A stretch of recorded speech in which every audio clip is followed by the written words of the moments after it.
Okay, so hey, I put these lights up this week, or after I recorded last weekend. I don't remember exactly when, but they've been up, and I just decided to turn on because they think they look cool. I don't know if it's gonna mess up with everything in the room. I don't know. Anyway, so this week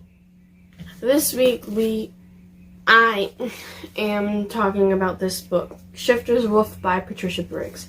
It's actually 2 books in one, and it goes on with everything, like, of course it would, because it's 2 books in one, and why would it not continue from the one before? Anyway, I found this in Barnes & Noble's one day, and it looked interesting. And I kind of want to get more books by this author, but yeah. It got a bit of a romance in it, and I really like this. I really liked it. I don't remember how long it took me to read it, but it was probably maybe a week, because it's 2 books, and one book takes me around 3 to 4 days to read, just depending, except for the Percy Jackson series, because, yeah, I finished that in 2 weeks, and that's about 2 days per book. So, anyway, yeah. So this is good. Anyway, I didn't write a summary for it today because I am already recording kind of late, because it's already Sunday and I was supposed to record Saturday. And so I'm recording kind of late, and I don't want to do it during the week during school. And it takes a while sometimes for me to write a summary, just depending on how I do it. And I just wanted to go ahead and use this one because I didn't know how to change it anyway. And it's a medieval kind of concept, and I didn't want to mess it up or anything. So I'll just read it off the back, and I'll read both the one for both books. And I can't pronounce the first book's name. I've been trying to figure it out. I haven't looked it up because I'm just being lazy, but that is what I have. I'm going to guess how to say it. I'm probably going to just butcher the whole word, but I'll put it on the screen or something so you can see it when I'm reading the titles. So here I go into reading the summaries. Also, just a weird thing is, they are almost, when the book split, it is almost exactly in the middle. Put a little sticky note here to point it off. The first book seems to be a little bigger than the second one that's in there, but it's almost exactly in the middle where they split off. So let me do this. So this one, I don't know how to pronounce it correctly. I think it's like something like Masques or something like that. I have no idea.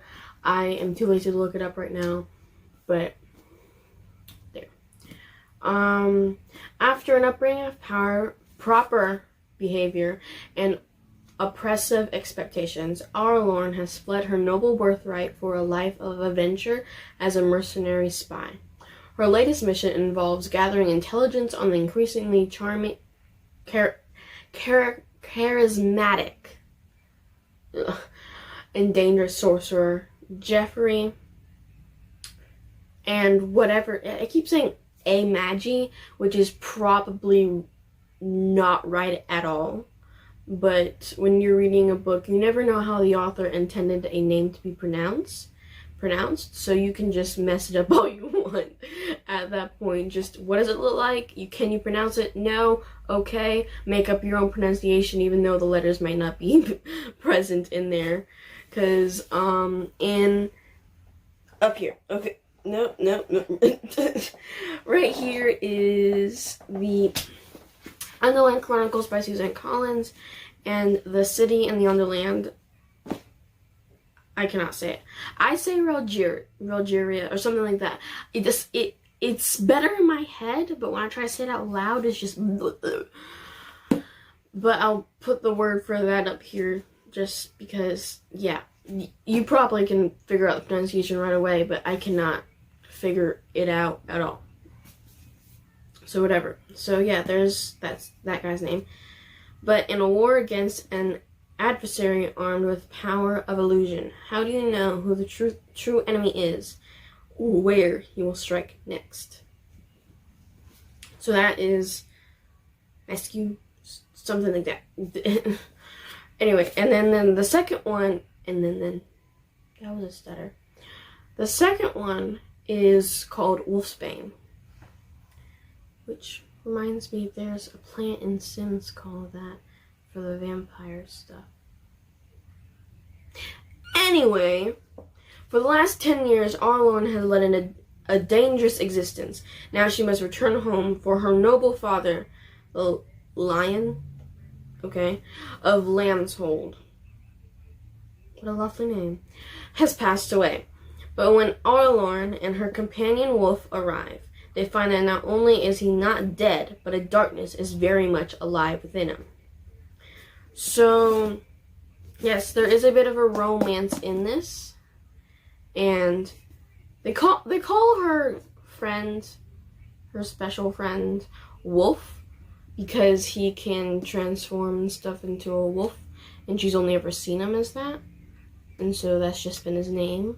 I mean, he does get you do find out his real name, but she just continues to call him Wolf because that's what she's called him all along, and she prefers to go by that for him. So, yeah.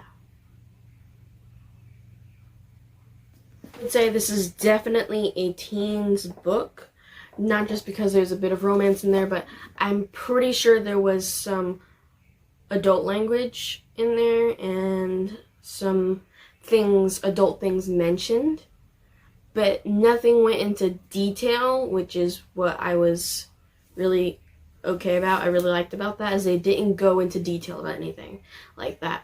It was just a very vague saying that something was happening, but it wasn't in detail like an adult book would be.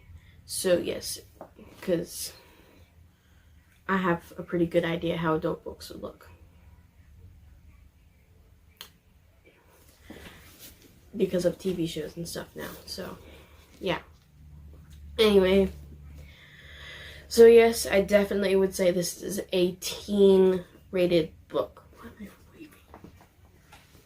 waving? I did like this book, or should I say 2 books, a lot. It did feel kind of slow-paced in the beginning of both of them, but as it went on and everything was being unraveled and everything, all that, it did get better, and I did really like how the story ended on the last one, because since they're together, I just say the end of it is the last book in here, the second book, because I mean it is a 2-part thing. Anyway, yeah, so I'm gonna give it a 4 out of 5. I don't know why I can't ever give anything a 5. I just, for some reason, I feel like a book can't be that perfect. I mean, a book can be amazing. You can love it, you can cherish it, you can hide it in the corner and let nobody else touch it except for you. You can become best friends and speak to it every day, but I don't think a book can be so perfect you would give it a 5. Or like just the highest rating, or just I say yeah. But yeah.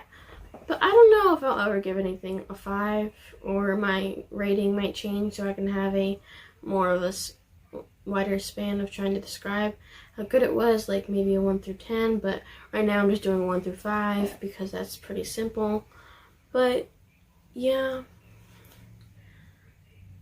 I just feel it's a 4 out of 5. I can't bring myself to give anything a 5 for some reason. It might be because of a certain author.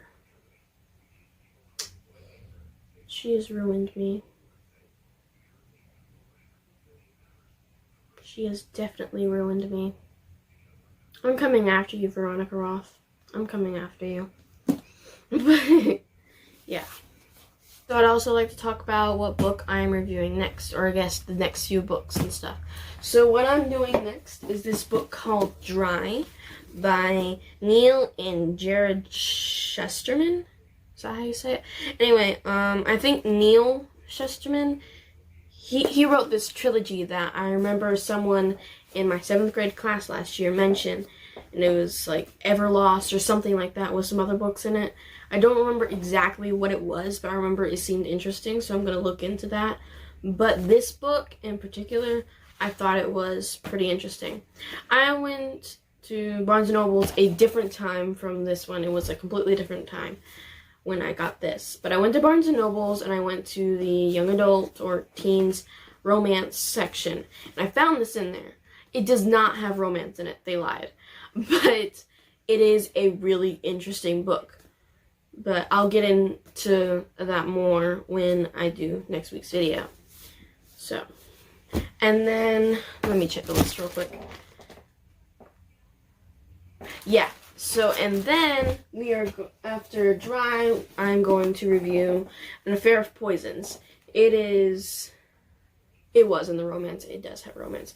I got it the same time I got Dry, but it's got poison, of course, and I really like this, especially since I read this trilogy, which I'll get into that more once I finish reviewing all the stuff I've read since this summer and the school year, and then I'll get to things I read before I started making the list. But this, I don't know why, but I'm really into medieval time stuff and poisons and romance and fantasy, all that. It's just, I'm into that. And then, Greek mythology, yes. Because Percy Jackson, right after I reviewed Dry and An Affair of Poisons, we have Percy Jackson. And if you aren't a Percy Jackson fan right now, when you read the series, you definitely will be. If you are into that humor aspect in a story, the potential for things to happen, the action, and of course, the Greek mythology. I am really into different types of mythology. I've only gotten into Greek and Roman kind of stuff, because that's just what I've been into. But there's also Norse gods. I don't know if you can hear that, but the karaoke machine started making noises. Anyway, I'm starting to get into Norse gods, which is also Rick Riordan has a series for Norse gods too that is kind of a similar kind of writing style as Percy Jackson, I guess, because I haven't looked deep into that, but I know it is definitely in my list of interest. So I kind of want to get all of Rick Riordan's books, even his Egyptian mythology one, which is like, I think it's just a trilogy, but I just want to read it just because it seems a little interesting. Anyway, I want some more of his books, like all of them, because he's got add-ons to Percy Jackson, kind of, and all the other demigods. I think that's what they were calling them, right? Half-bloods. But, yeah. And so I want to get some of those because it's got more stories on the other ones. It's still got Percy and someone I won't mention because it might be a spoiler. I don't know. But that is what I'm going to do. I'm going to do Dry, and then An Affair of Poisons, and then Percy Jackson, which is 5 books long. I read it in 2 weeks. But yeah, so that's going to be 7 weeks worth of videos. So, yeah. Also, a quick update. You remember last week, I think it was, I told y'all I was starting to write a story. Well, I had started it that Friday before, because I recorded on Saturday, I'm pretty sure, and I stayed up till like midnight writing, and then after that started watching YouTube, but we won't get into that. But I was writing, and I've been writing every day at night, right before I go to bed, instead of reading like I usually do. So I could have finished about 2 or 3 books by now, but I have not read anything because I am working on this story. It might not be the best thing in the world, this story, but it is actually pretty cool, the way I've made everything. Okay, so did you know that the average 300 book has about 90,000, 300 page book has about 90,000 words in it? That is ridiculous. So if you want to write a 100 to 200 page book, you have to get between 30,000 and 60,000 words, which is just absolutely ridiculous about how big those are. Because it's crazy. Because it's 300 words per page. It might be between 200 and 300, and sometimes there's certain books who have the print so small it might be even 400.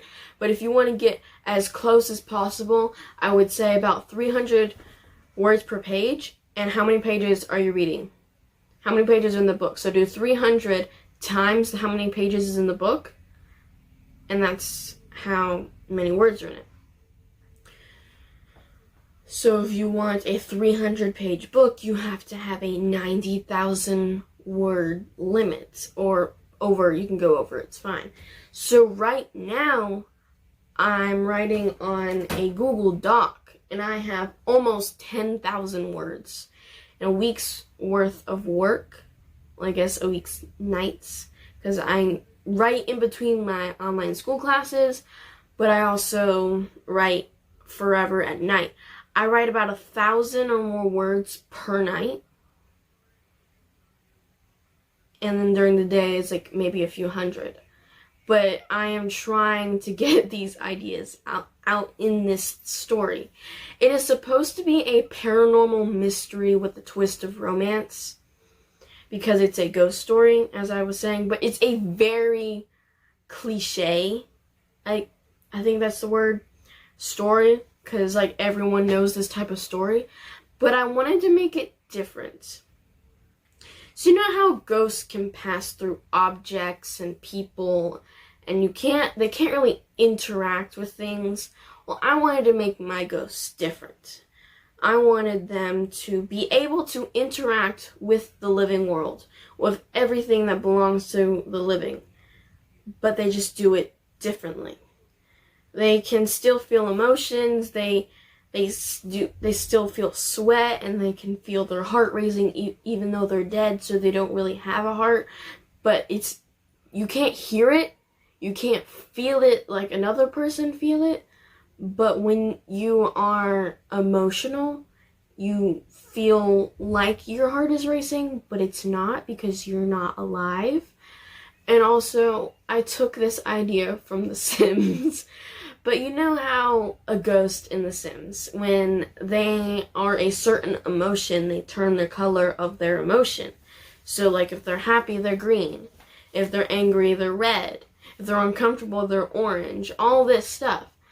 Well, I wanted to do something similar to that with my ghosts, but the color gradually comes on them. Because, like, the guy main character, he got angry. His face started spreading red. Instead of just being red, it was also burning hot to the touch. I wanted all these different things. So if they feel an emotion strong enough, they start turning the color that represents that certain emotion. Which I think this is a pretty cool idea. So they're ghosts. They're dead. But they can still interact with things. But everything is different. Like, they can't hear anything that is living or is anything that belongs in the living world. They can only hear each other and other ghostly objects. Because there's, like, a ghost fan. She calls the mystery machine. But the guy named it Jesse. So it's a really weird story. But I think it's cool how the way I've made them be able to interact with things and all that, but it's just different. They do it differently than a human person would, because I can over here pick up this piece of paper, but they have to use their ghostly powers, like you would think about how a poltergeist, they can move things only when they're super emotional.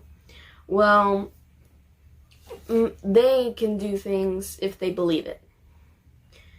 If they believe they can talk in someone's head, they can't. They have to make themselves believe it.